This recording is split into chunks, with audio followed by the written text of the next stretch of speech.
Hello everyone, it's your favorite planet back with a new video. It's been a while. I've had some pretty big life changes, as I've hinted at on other platforms, but I've moved cross-country. I've actually been here for 1 year today, and I've been working away, doing my little opera thing, weaving and dyeing yarn on the side. But I'm glad to be coming back with a new video. I am working on my 8-shaft loom from Ashford, and I'm working on something called Echo-8.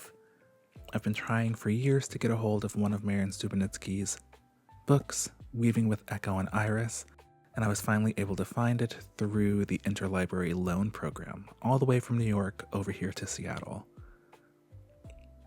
So I'm just going to go through some of the weaving, as I always do. I recorded archival video for myself, and I always like to share if I can, if I have the energy to edit, and I finally got one done.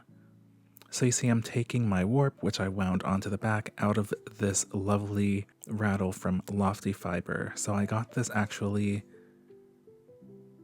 just a month before I started this project, I believe. And I realized I didn't have a rattle for this loom. I had been using the castle of a different loom, which had a built-in rattle, in order to warp this loom. And now that I'm over here 3,000 miles away from home, I had to find an actual rattle. And I love it. I also love the helping hands that came with it.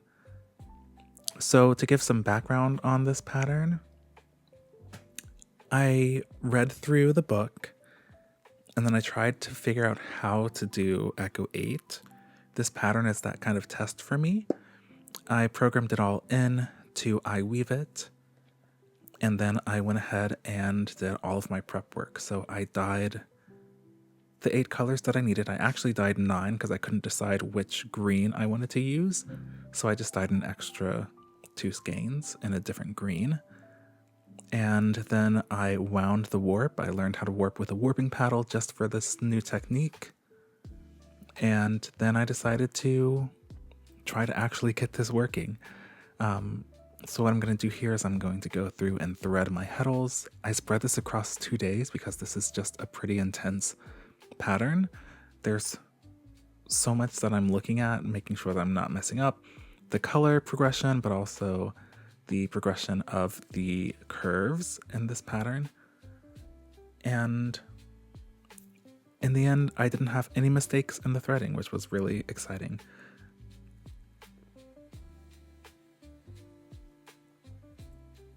So I'm done with the threading, and it is time to start putting everything through the reed. You can see there all of these threads. It looks like chaos right now, and it really was. This whole thing was chaos. I'm going to use my Kromsky hook now. It's double-edged, and I'm going to use the other side to go through my reed. So I'm threading this at 20 ends per inch. This is a 10 dent reed.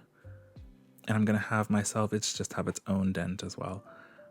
I liked this pattern because I could set it at 20 ends per inch. It's a bit tighter than I would normally set this thick of a yarn, which is, it's not super thick. It's still a size 0 fingering weight, I believe, or size 1 maybe. So it's a pretty thin yarn, but thick for 20 ends per inch. You really want it tight so that you can get that color play going on. This whole pattern is based on, color mixing to try to get some of that really interesting movement that you'll see once we start weaving the pattern and not just the plain weave that we're going to do at the very beginning. It took me probably 3 months in total to actually do this project, just because I've been so busy with work. I work in the opera industry and working in entertainment. We are working when other folks are having their time off, but we're also doing stuff during regular day job hours. And I work on the programming team, so we've just been pretty busy. It's been an interesting time. And the reason that I actually had time to sit down and do this is I lost my job. I'm being laid off along with several others. We are one of many art organizations that are being hit by cuts, just like the federal government and so many other industries right now. And the bright side to that was that I had time in my 2 weeks of allotted job searching time to just sit down and finally weave. It sounds kind of sad, but it was actually nice to just have a moment to decompress. So I'm choosing now my weft colors, and I chose 2. When I was first doing this pattern, I thought I was only going to use the green, and then I realized I warped a long warp. I wasn't going to have enough of that to only use the green. But I am going to use my bobbin winder. I'm going to work on my cherry from Shacked. I find that it's just a little bit lighter than the maple shuttle. It's an open bottom just like the maple, but it really is just that little bit lighter that I have no dipping down when I'm going through my sheds. So I'm going to tie on to the front this time. You'll see if you look at past videos, sometimes I tie on to the front beam, sometimes I lash on. It kind of just depends on the day. I haven't really noticed a huge difference, but I ended up just tying straight onto the front this time. This was me checking just to make sure I have no twisted threads, and I had none. Everything was perfect, and so we can get started. So for my weaving, I'm leaving a very long tail so that I can go and do a sewn edge. I like to do that so that when I'm done weaving, I'm done weaving. I don't want to have to go back and tie knots. I don't necessarily want to twist my fringe. I think that I will when I actually twist the fringe. The project is done, it's wet finished and everything. It's just hanging because I haven't decided what I want to do with it yet. But I like to have a sewn edge so I don't have to worry about it. I can just cut it off and I know it's going to be fine. No threads are going to migrate or anything. And you also see at the beginning of this project, I decided to use 2 additional leaf sticks rather than normally I would do, 20 picks doubled of just plain weave to try to spread my warp.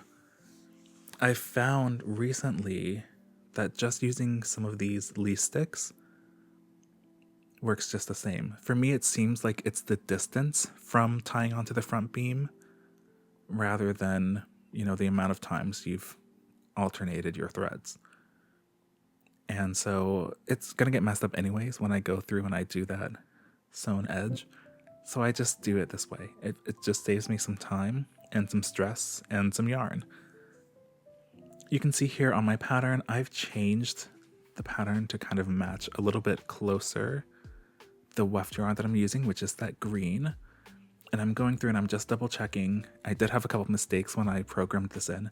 That was probably one of the longest patterns that I've ever programmed in to a weaving software, just because of how it's like every few picks it changes. It's pretty involved, but that's how you get the really interesting color play. And it's also the reason that I'm using a program. When I started, I was doing this all by hand with a ruler and a sheet of paper, going pick by pick and then repeating.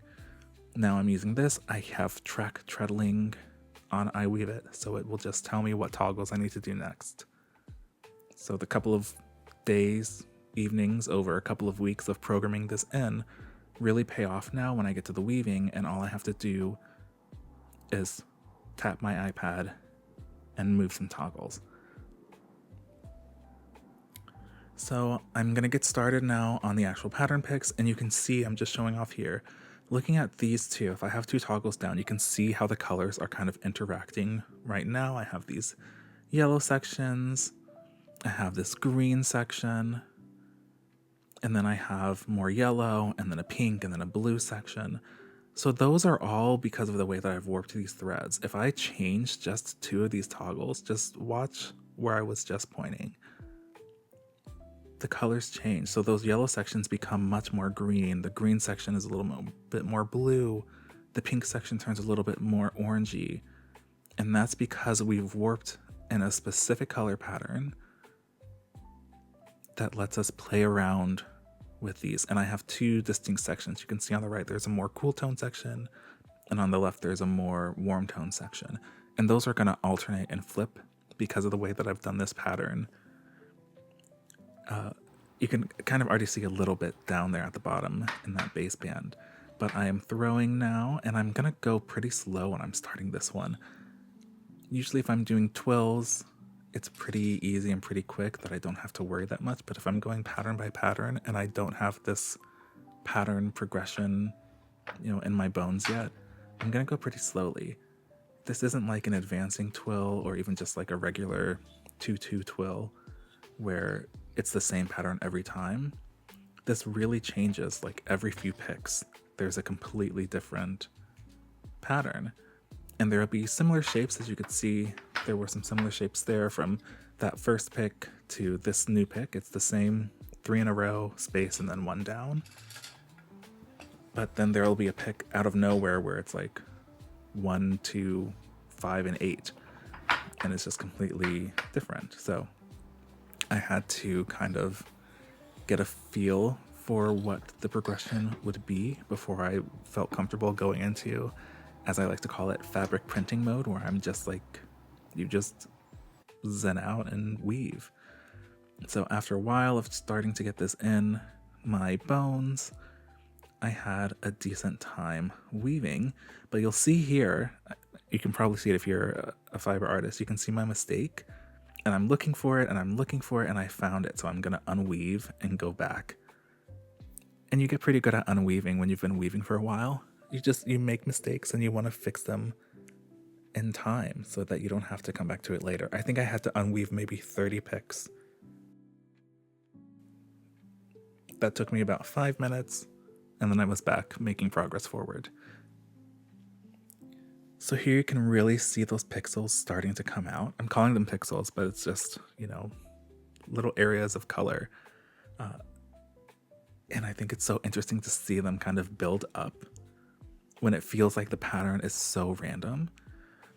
Anyways, I just ran out of thread, so I'm going to change. This is the way that I like to change my bobbins. You'll see people do it different ways. Some folks will take, they'll just keep weaving however much yarn they have, and then they'll change at any point, even in the middle of a pick, they'll change yarn. I like to go to the edge, come back through, and then up just a bit in on that same pick. I've also seen folks who just take it to the end and then clip it clean right at the edge. I'd rather have a little bit of overhang there. And I just take it back through on that same pick. I haven't had any issues with bulkiness or unraveling by doing it this way. So I'm gonna seal in that one pick. Now that I have my new one set, I'm gonna find my next pick, and I'm gonna go through like a regular throw. It's just gonna go straight through, but I'm holding on to that end with my right hand here. And that's what I'm going to use to secure my new yarn. But I'm not gonna do it in this pick. We're gonna go to the next pick in this way. This is why it doesn't get too bulky. I space it out just enough that when I change to the next pick, that tiny little bit of leave out on the end is going to get woven in here, and it's going to get sealed in by the next throw.